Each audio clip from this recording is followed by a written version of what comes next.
जय जगन्नाथ नमस्कार welcome to RB teacher support मु राधा सर आपण सामने नुआ टॉपिक नुआ वीडियो आज टॉपिक रही आर्टिफिशियल इंटेलिजेंस बा एआई ये टॉपिक टी गोटे भिन्न टॉपिक तो ये टॉपिक आपण माने देखला परे निश्चित भाव में कमेंट्स रे मतामत देबे विशेष भाव में आर्टिफिशियल इंटेलिजेंस बाबद रे छात्र छात्री मानन पई ये वीडियो उपादेय होबार आशा रखी तेणु पिला माने तुमे जदि ये वीडियो देखुथा ताले ये वीडियो टी शेष पर्यंत देखिबो आर्टिफिशियल इंटेलिजेंस कृत्रिम बुद्धिमत्ता संपर्क में निश्चित भाव में अधिक किसी जान परिबो। वीडियो केमिति लागला कमेंट्स रे मतामत दवा पई भूलिबो नाही, लाइक आउ हाइप करबा पई मध्ये भूलिबो नाही, चैनल सब्सक्राइब करबा, लाइक करबा, शेयर करबा मध्ये भूलिबो नाही। आर्टिफिशियल इंटेलिजेंस एआई जोटा कि ओडिया रे कोआ जाउची कृत्रिम बुद्धिमत्ता से संपर्क में डिटेल्स आलोचना हमें करबा। टॉपिक होची कृत्रिम बुद्धिमत्ता आर्टिफिशियल इंटेलिजेंस एआई शिक्षण शिक्षादान रे शिक्षक भूमिका नहीं पारिबो कि यह एक बहुत जटिल एवं गुरुत्वपूर्ण प्रश्न।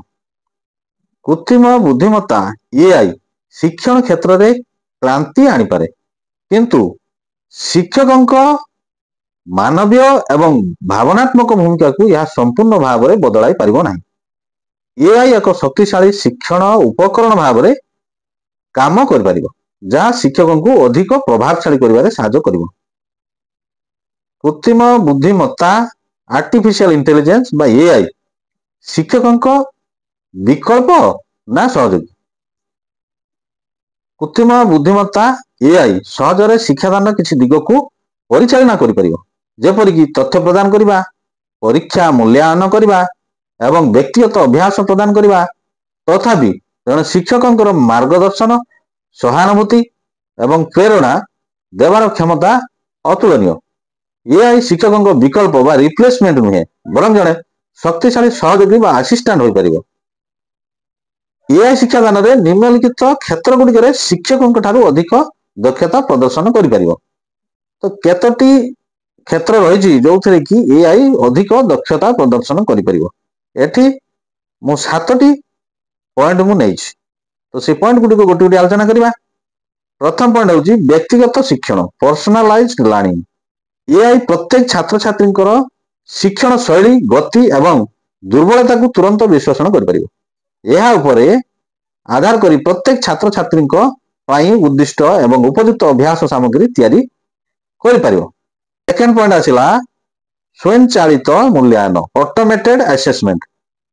गृह कार्य होमवर्क एवं बहु विकल्प प्रश्न एमसीक्यू मल्टीपल चॉइस क्वेश्चंस परि रूटीन मूल्यांकन कार्य गुडी को ये तुरंत एवं निर्भुल भाव में समाप्त कर पारिबो जहाँ शिक्षक मानकर समय बचाई पारिबो। विपुल तथ्य को प्रवेश access to vast information. AI तार अनंत तथ्य भंडार तुरंत सूचना एवं उदाहरण आनी पारिबो जहाँ शिक्षार्थी प्रश्नर उत्तर तुरंत देवारे साहाय्य करिवो। फोर्थ पॉइंट सहायक शिक्षण सामग्री सपोर्टिव मटेरियल्स। एआई विभिन्न उपाय पाठ्यक्रम सामग्री को परिवर्तन करिवो जेपरी एक जटिल धारणा को सरल भाषा रे बुझाइबो किंतु शिक्षकंकर अप्रतिद्वंदी भूमिका the irreplaceable role of the teacher रो किछि दिग रही जहाँ को एआई केबे भी जने मानव शिक्षक भली परिचालना करि परिबो नाही। ए क्षेत्र गुडी शिक्षा एवं मानव विकास पर सर्वाधिक गुरुत्वपूर्ण अटे। 5 नंबर पॉइंट भावनात्मक संयोग एवं सहानुभूति इमोशनल कनेक्शन एंड एम्पैथी।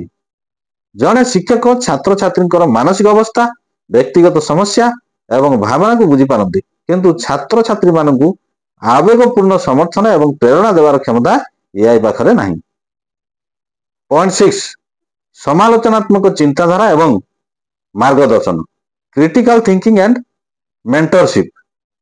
शिक्षक माने केवल तथ्य शिखांती नाही से माने छात्र छात्री मानकु जटिल समस्या समाधान करिबा भिन्न दृष्टिकोण चिंता करिबा एवं नैतिक निष्पत्ति नेबार कौशल शिखाई थांती।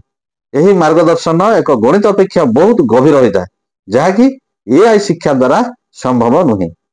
7 नंबर पॉइंट सामाजिक एवं नैतिक विकास social and ethical development.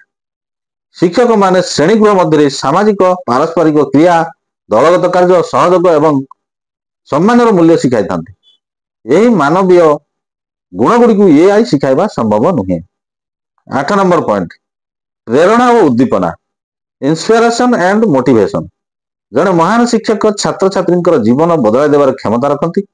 AI କେବେ ବି ମନୁଷ୍ୟ ଭଳି ପ୍ରେରଣା ଦେଇ ଛାତ୍ରଛାତ୍ରୀଙ୍କୁ ଉତ୍ସାହିତ କରିପାରିବ ନାହିଁ, କିନ୍ତୁ ଏହା ଶିକ୍ଷଣ କାର୍ଯ୍ୟରେ ସହଯୋଗ କରିପାରିବ। ସିଦ୍ଧାନ୍ତ ବା କନକ୍ଲୁଜନ, ଏଆଇ ଶିକ୍ଷା କ୍ଷେତ୍ରରେ ବିପ୍ଳବ ଆଣିବ, କିନ୍ତୁ ଏହା ଶିକ୍ଷକଙ୍କୁ ବଦଳାଇ ପାରିବ ନାହିଁ। ଭବିଷ୍ୟତରେ ଏଆଇ ସହଯୋଗରେ ଶିକ୍ଷକଙ୍କ ଭୂମିକା ତଥ୍ୟ ଦେବା ପରିବର୍ତ୍ତେ ଅଧିକ ଉପଦେଷ୍ଟା, ମାର୍ଗଦର୍ଶକ ଏବଂ ପ୍ରୋତ୍ସାହକ ଭାବରେ ବୃଦ୍ଧି ପାଇବ। ଏଆଇ ରୁଟିନ କାର୍ଯ୍ୟଗୁଡ଼ିକର ଦାୟିତ୍ୱ ନେବ, ଯାହା ଶିକ୍ଷକଙ୍କୁ ଛାତ୍ରଛାତ୍ରୀମାନଙ୍କର ବ୍ୟକ୍ତିଗତ ଆବଶ୍ୟକତା, ମାନସିକ ବିକାଶ ଏବଂ ଜଟିଳ ଚିନ୍ତାଧାରା ଶିକ୍ଷା ଉପରେ ଅଧିକ ଧ୍ୟାନ ଦେବାକୁ ସମୟ ଦେବ। ଶିକ୍ଷକ ଏବଂ ଏଆଇର ସହଭାଗିତା ହିଁ ଶିକ୍ଷଣର ଭବିଷ୍ୟତ ହେବ। ପିଲାମାନେ, ଭିଡ଼ିଓଟି ଯଦି ଭଲ ଲାଗିଥାଏ ତାହେଲେ ଚ୍ୟାନେଲଟିକୁ ସବସ୍କ୍ରାଇବ କରିଦେବ, ଭିଡ଼ିଓଟି ଲାଇକ୍ ଆଉ ହାଇପ୍ କରିବ, ଅନ୍ୟମାନଙ୍କୁ ମଧ୍ୟ ସେୟାର କରିବ, ଆଉ ଭଲ ଲାଗିଲା କି ନାହିଁ କମେଣ୍ଟସରେ ମତାମତ ଦେବ। ପରବର୍ତ୍ତୀ ଭିଡ଼ିଓ ପର୍ଯ୍ୟନ୍ତ ରହୁଛି। ନମସ୍କାର। ବନ୍ଦେ ଉତ୍କଳ ଜନନୀ।